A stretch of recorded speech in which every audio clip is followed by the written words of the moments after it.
Welcome to the Station Wagon. I'm the older brother, Mark. And I'm little sister, Julie. This is the podcast where my brother and I give up something we take for granted and tell you how it goes. Buckle up and enjoy the ride.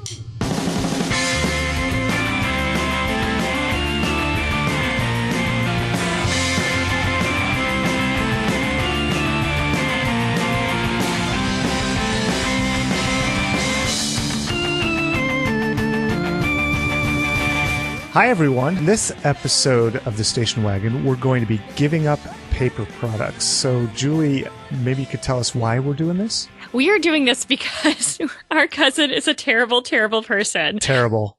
Thank you, Leora Rapkin, for this show idea. When we first heard it, the idea of giving up paper, I think for both of us, we're like, oh yeah, we could do that. And the more we've dug into it, I don't know about you, Mark, I have the heebie-jeebies. I actually brainstormed a list of all the things that I use that are made out of paper, like on a weekly basis. And I'll put them in the show notes, but we'll talk about them a little bit later because, yeah, it's going to be really hard.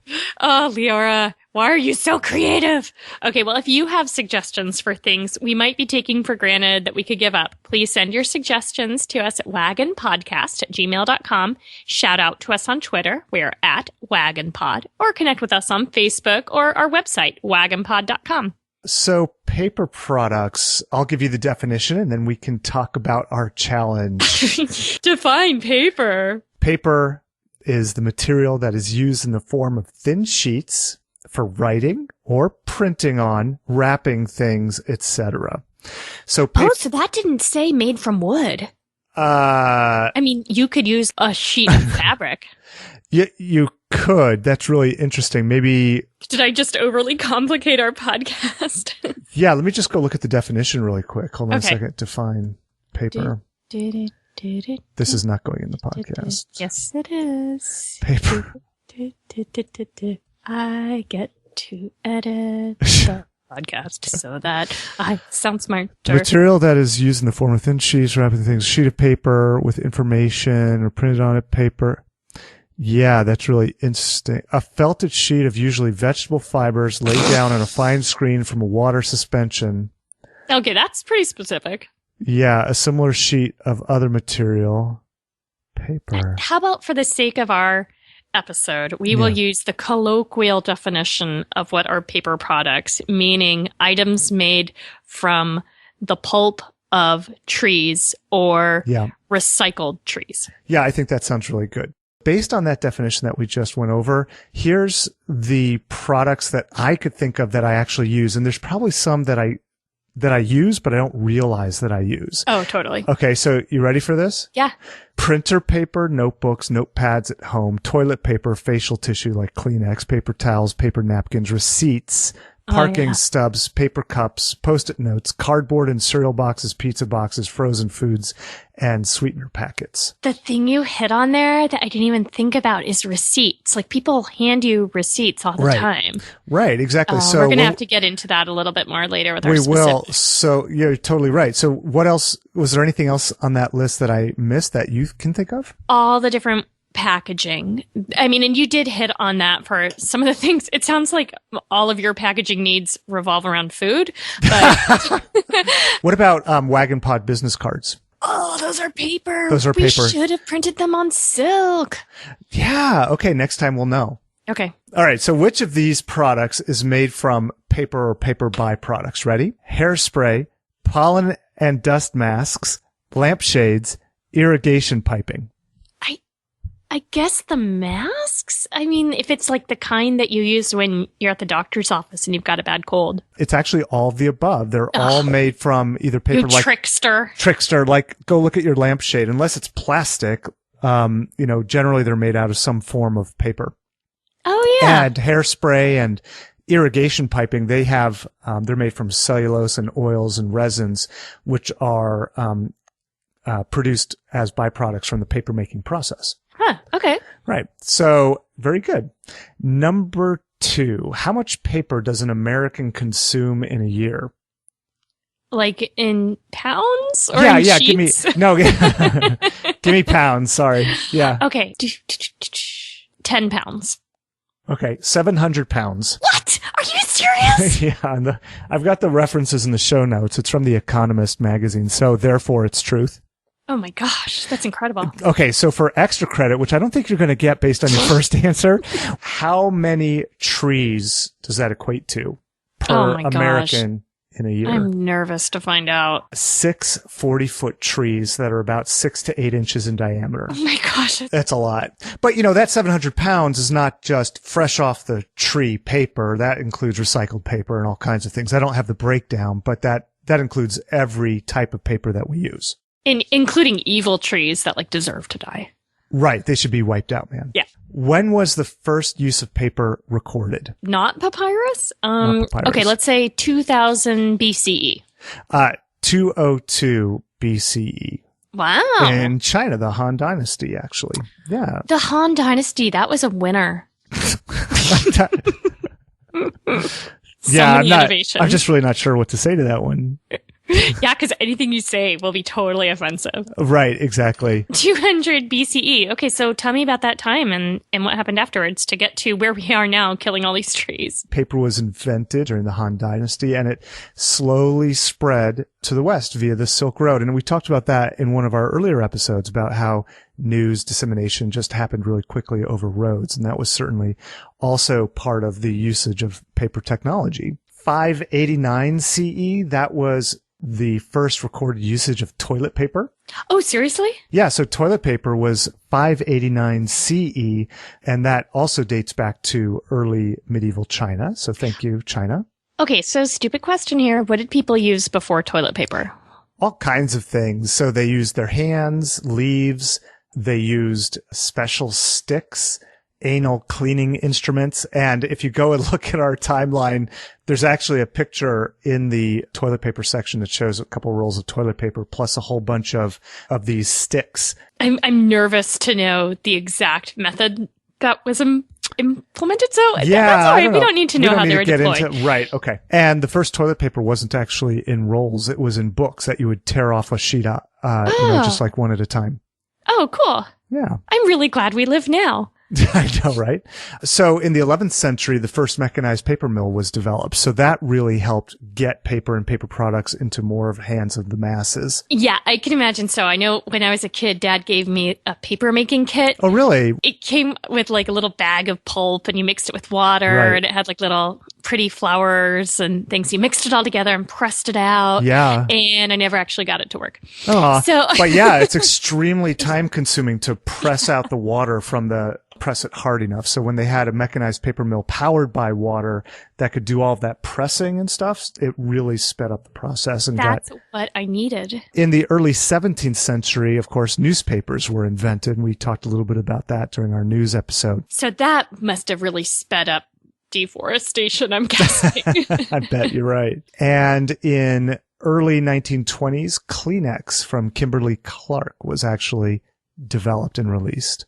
So was that the first time that a product like that existed? Before then it was just handkerchiefs, or was that just the first really popular name brand one? This was the first really popular name brand one. And it came onto the market when, basically as a product for women to use to get makeup off their faces with cold cream. Oh, And okay. people started, using them for other purposes, including sneezing and that sort of thing. Oh, cool. In 1922, paper towels were invented. What a good invention. They were invented by a company called Corbin. And do you want to take one guess what their name of the paper towels was? Brawny Man's Quicker Picker Upper. That's really close. No, Nibrock. They were the Nibrock paper towels. They were like little folded sheets in a stack, and Nibrock is the name of their company, Corbin, spelled backwards. Oh my gosh. And in 1935, thank goodness, splinter-free toilet paper was invented. Oh my gosh. Basically, they didn't have the quality control earlier on, and every once in a while, you would get a splinter in your toilet paper. Oh. Not nice. Does not bear thinking about. The Northern Tissue Company, like Quilted Northern, Yeah. they're the company that developed that product. Yay! Yay. 2011, printable solar cells are invented, and that's where I'm going to stop. Okay, wait, what is that? It is an invention from MIT that makes it possible to print an electricity producing solar cell on a piece of paper. That is so cool. I didn't know that was a thing. Yeah, that's a thing. So this timeline is all about these products that some of these, or most of these actually we use. Some of them, like the printable solar cell, maybe we will use sooner or later. Very cool. Yeah. Well, so, I looked into the sciencey stuff related to paper. First of all, it's really, really bad, the effects of us using so much paper. It's bad on the environment. It's probably not so great for personal health, and there's other costs too. But that said, there's also just some areas in which paper really is ideal, and the alternatives just aren't so great. Are you going to go into all those, or should I stop you and ask questions? No. I mean, you can ask questions if you want, but I'm not going to answer them. So let me just start with the environment, okay? So first of all, trees. Have you heard of these things? Yes. 40% of the world's industrial logging goes into making paper. North Americans still consume more paper per capita than other people. That's not what I read. Oh, really? Let me Yeah. see my reference. I actually read that Belgium has more per capita paper because they have a very paper intensive governmental system. Well, okay, so maybe that's just one country. North America is a continent. Okay. I know North America is All right, that's closely fair. followed by Western Europe. So that would kind of back you up there. All right. Okay, so we can both be right, Marky. Yeah, okay, perfect. Okay, so the pulp mills that you referred to before, they contribute to air pollution, water pollution, and land pollution. And I started learning about the different pollutants so I could tell you about them, but it just got totally overwhelming. So is a pulp mill used in the recycling process as well as the new paper process? Even paper recycling can contribute to pollution through the de-inking process. And also, aside from just pollution, it uses a lot of energy to make paper. So here's a statistic I found that is just kind of an isolated example, but it still gives you a sense of what a big effect using paper products has. How many trees do you think were cut down to make paper coffee cups in the year 2006 just for the United States and just for coffee? 2.8 million. It's 6.5 million trees were cut down to make the 16 billion paper cups. Wow. Okay, that's just coffee cups in just the United States in just 2006. Okay. Now, a lot of these statistics and things that I read, I'm guessing this was for you too. It's like we're talking about such high numbers and such overwhelming statistics. It lost meaning a bit. I mean, how much is a billion? It's hard to really conceptualize that. Well, and also there's the difference between cutting down an old growth forest or cutting down trees in a managed forest where trees are grown specifically to be cut down for this purpose. Oh, that's a good point. Again, the bottom line being, it's not so great for the environment. Also, personal health. Well, have you heard of BPA? That's the stuff that's in the plastic cups? Yeah, okay. Exactly. BPA is bisphenol A. Yeah, I knew it too from, only use BPA-free baby bottles. Right. Yeah, we always had to do that. Yep. Right. So BPA is also on printed paper, some types of printed paper, like receipts, things that are printed with a thermal process, envelopes and tickets, things that are kind of printed in mass or in like more industrial settings. For example, cashiers have higher BPA levels than everybody else because Really? they're printing Oh. receipts all day long. Yeah, not so great. No. So a few years ago, there was a big movement, stop using BPA in all these printed materials. And so instead, bisphenol S was used. But turns out that's just as bad. Oh, great. So yeah, that's fun. Okay, so one other thing that's bad is cost. A typical office disposes of a lot of waste paper per employee per year. And also companies that use recyclables can brag and potentially improve their image. Right. Although these days I'm guessing that's not such an amazing claim to fame, but maybe in like Right. '06 that was pretty awesome. Right. Yeah, to quote the Black Eyed Peas, I'm so 3008 and you're so 2000 late. So let's talk a little bit about just the psychology of using paper. So paper can make small luxuries possible because paper products are cheap and easy to attain. For example, luxury toilet paper outsold regular toilet paper last year. All right. So what is luxury toilet paper? Wait, is it like that kind that you see at the hotels that has like the little triangle on the end of it when you go into the bathroom? That's exactly what it is. You can make that happen for your own self. No. Can we talk about that offline? Yes. Will that be in the show notes? I will send you a YouTube video about All how right, to cool. fold your toilet paper Oh, into a good. triangle. All right. So luxury toilet paper isn't actually as exciting as it sounds. Oh. That just means like fancy, extra soft, fluffy, Ooh. quilted, toilet paper. Is it like the difference between splinter free and splinter full toilet paper? Splinter-free toilet paper outsold regular toilet paper. Okay. Okay, so let's talk about alternatives to paper. Some of those have problems too. For example, the water, the heat energy, and the time used to clean things, like to clean paper alternatives. If you're not going to use Kleenex and you're going to use a handkerchief, you still have to clean it. Right. So like when we're going to give up toilet paper and instead use adult cloth diapers, the time it's going to take for us to clean those things off and the heat, energy, and water could far exceed how much energy goes into the toilet paper we would have used. Exactly. But I couldn't find a reliable source that really said like 1-to-1, which is better. I think for a lot of us who had kids, we asked ourselves that about diapers. Oh, yeah, totally. If you're using a major diaper service where they're mass washing things, probably it's pretty efficient. Yeah, totally. There are alternatives such as animal dung paper. There is the Great Elephant Poo Poo Paper Company. And they make paper out of elephant poop? I mean, literally, that's what it is. Okay, great. Yeah, fantastic. They make wrapping paper, wine bags, journals, Christmas ornaments. Also, one of the things that's really nice about it, it's thick, it's textured, and occasionally it has little stones and hair fibers. That is, can we move on? Because 70% of what an elephant eats passes through its body. And I think I said, let's move on.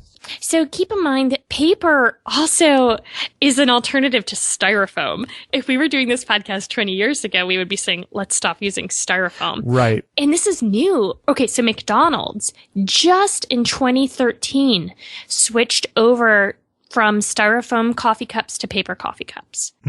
For some folks, in some situations, paper is the environmental option. Of course, this is a pretty one-sided discussion. There is another side about reforesting and how awesome the paper companies are. The station wagon can only actually drive so far and fit so much inside of it. Fair enough. Okay. So, based on our definition of what we're considering paper products, we're going to give a lot of stuff up for the next 2 It is going to be really hard. When I tell people that we're going to do this, they are concerned. Concerned with like our sanity. Well, the first question everyone asks is toilet paper. Yes. So I vote that we don't give up toilet paper. Well, I was going to make a suggestion. Okay. I'm open to suggestions. I was thinking maybe we could try using reusable toilet paper at home. But we are going to use handkerchiefs instead of Kleenex. That's right. We have a great source. Our dad has just hundreds of handkerchiefs. He has way more than any one human needs. Are we not going to buy or acquire any new paper products, but we will use paper products that already are in existence? For example, if, at dinner, I'm looking at one of my kids' homework problems and I get handed a piece of paper, am I going to be like, no, it burns. I can't touch it. Sorry, Kendra, you have to help the kids with their Right. homework. I think that's not going to happen. What about paper money? Well, I don't ever carry paper money. Fair enough. What about checks? Checks? I don't really write checks. All right. What about the mail? Well, I don't write letters usually anymore, so it shouldn't be a problem. And apparently you don't pay bills, so it doesn't Well, we pay bills electronically. What do you do? So at my office, we don't have, it's a nice office, but we don't have hand dryers. So I'm going to bring hand towel with me. I'm going to bring one. That too. Oh, yeah. I'm also going to bring in some things that I can use as napkins, like cloth napkins, probably. Because we have, interesting choice. Well, I mean, what are you going to do? What are you talking about? You're like, I'm going to bring in something I could use as a napkin, like a cloth napkin. It's so creative. Yeah, thank you. I'm just going to dry my hands on my pants. For reals? No, I'm going to bring a towel. I think we could probably make a pretty considerable difference in our paper usage over the next couple weeks. Yeah. We're going to take a quick break, actually a 2-week break, while you listen to the Pleasure Kills. And when we come back, we'll fill you in on our paper reduction experiment.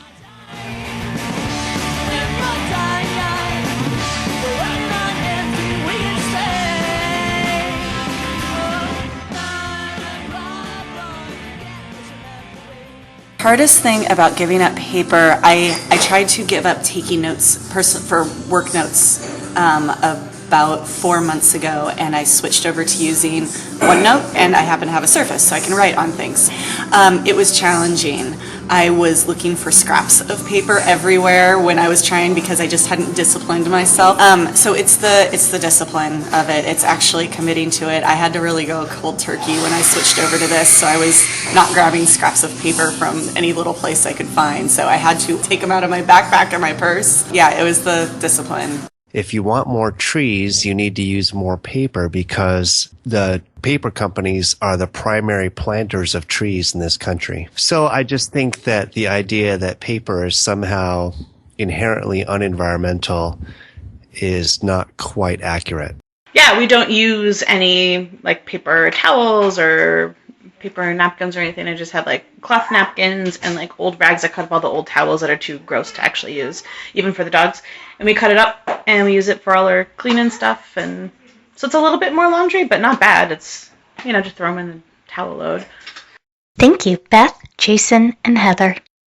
Hey, everybody. Welcome back. Yes, we have survived our 2 weeks of going without paper products. I think we've saved multiple trees. How did it go for you, Mark? Overall, I think it was a really great experience, and it definitely made me think twice about the paper that I use on a daily basis. Yeah. And I'm really I think this is the first episode where the experiences have altered the way I'm going to go about living my life, trying to use much less paper. Oh, really? So you think you'll be able to continue doing this in some ways? The no toilet paper? No. Did you use the reusable toilet paper, Julie? No, I didn't. I wimped out. Okay. Using a hand towel at the washroom at work is something that I can easily do, and that would save a lot of paper because I go wee a lot all day long. And you have gigantic hands. So I do. It takes a them. lot of paper to dry off. So one of the things that you and I both did was using our dad's handkerchiefs. Yes. And I'm interested to hear how that went for you. I didn't like that one bit. Sorry, Dad. Oh, it was so disgusting. Yeah, that was pretty gross. The person who uses them, Dad, is not gross. No, Dad, you're great. We love you. Yes, right. You're not sick and wrong. That's right. It's the handkerchiefs. That's exactly right.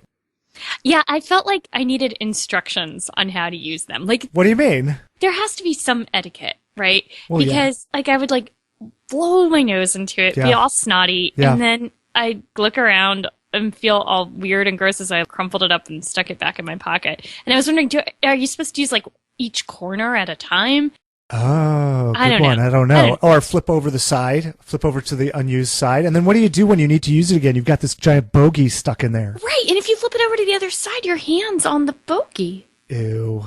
Yeah. And then everyone else can see it and stuff. Yeah, that's not good. I ended up It's just using... kind of actually making me queasy talking about this. Oh, it's going to get worse because Okay. let me tell you about my experience. So Okay. I did have a slight runny nose. So I ended up using my shirt. What?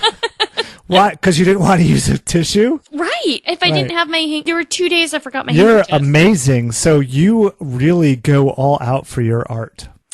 For this art.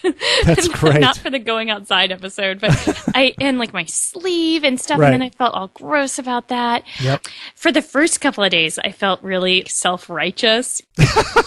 I brought a plate and a cloth napkin for lunch, and I eat lunch at my desk, so I made a big display of to get everyone's attention while I pulled out this fancy stuff. Did people give you the attention you needed? Oh, totally. It was very gratifying. Oh, good. I work with amazing people who know just how to, stoke that fire. Okay. But then I kept forgetting to bring in a new plate and a new cloth napkin, and Oh, so ew. I no longer felt God. self-righteous. Oh, God. You just feel gross. Totally, I felt so disgusting. The worst part was not using paper towels at home for cleaning. And I will Right. not say that I'm one of the world's most cleanly. No, I wouldn't say that either. At one point, I was tickling my daughter after she ate some popcorn and she threw it up all over the place. And then I was like, oh, I have to use a towel to clean this up. And I can't use a paper towel that I can just throw out.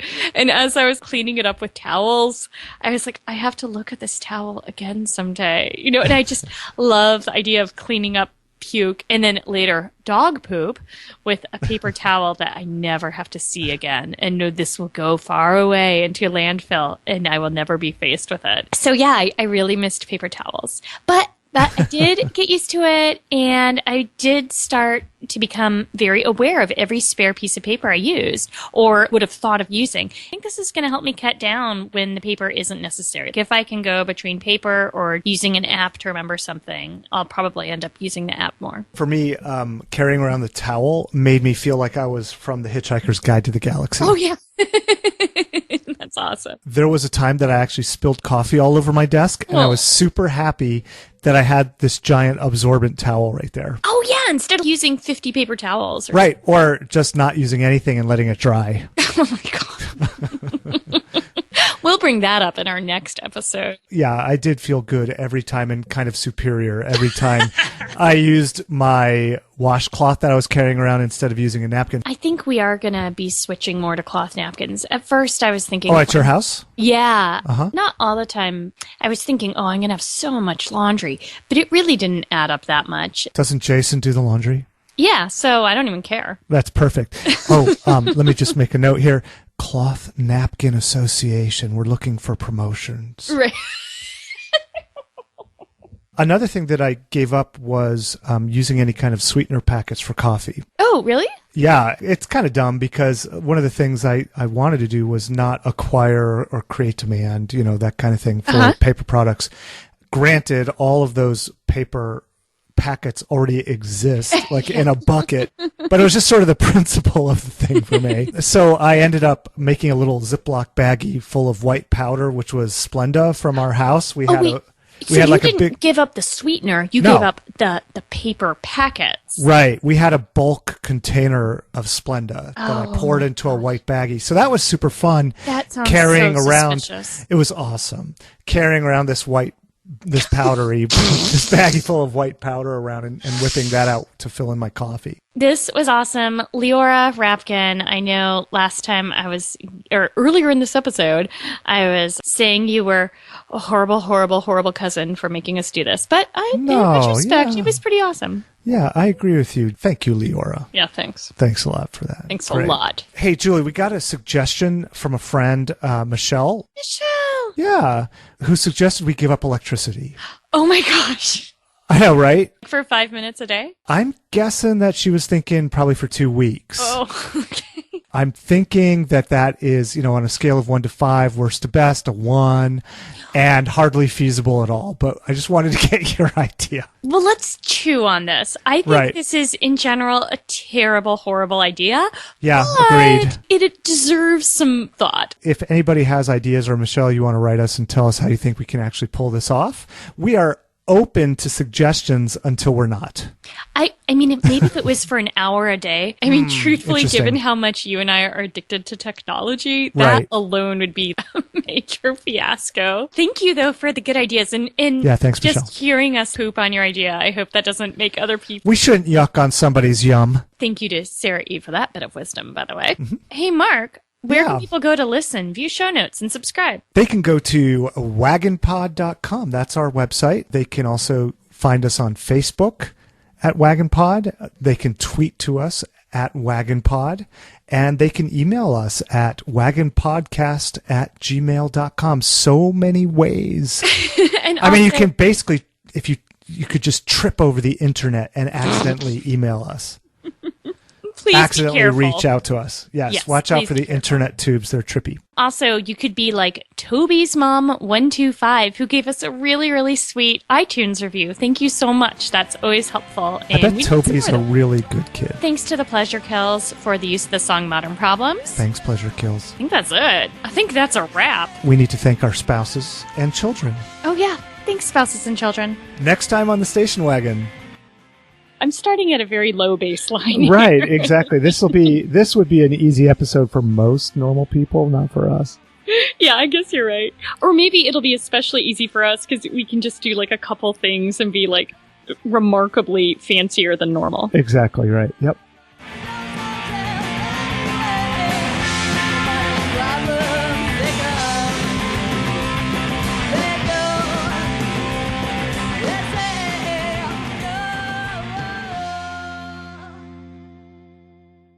You mean like Mark, do you want to say something about the Wagon Pod next time? It's like I'm talking